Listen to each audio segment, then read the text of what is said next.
Fin juin 2005, dans les montagnes hostiles de l'Afghanistan, une mission de routine tourne au cauchemar. L'opération Red Wings avait pour objectif de neutraliser un chef taliban notoire, Ahmad Shah. Mais en quelques heures, elle allait devenir l'une des pages les plus sombres et les plus héroïques de l'histoire des forces spéciales américaines.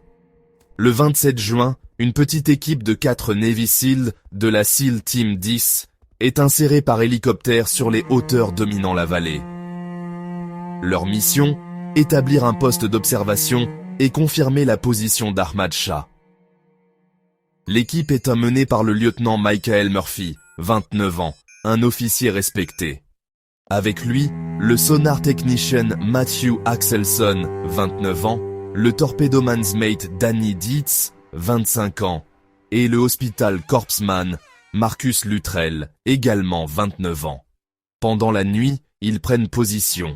Leur discrétion est absolue, mais la mission bascule le lendemain matin, le 28 juin, vers midi. Alors qu'ils sont cachés, 3 bergers locaux, dont un jeune adolescent, les découvrent par hasard. Les SEAL se retrouvent face à un dilemme catastrophique. Que faire de ces civils non armés? Les relâcher, c'est risquer qu'ils alertent les talibans.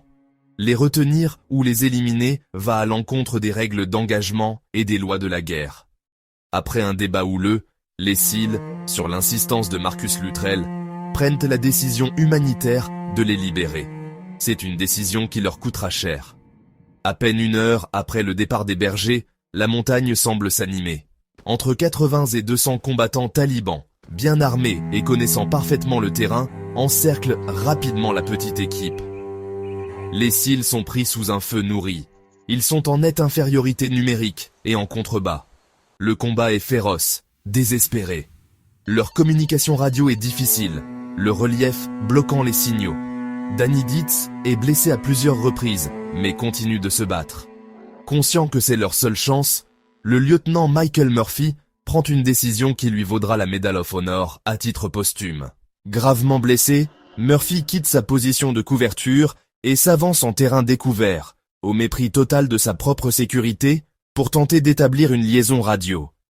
Il parvient à appeler la base de Jalalabad. « Mon équipe est en contact avec l'ennemi, nous sommes en train de se faire tuer. » Ce sont ses derniers mots cohérents.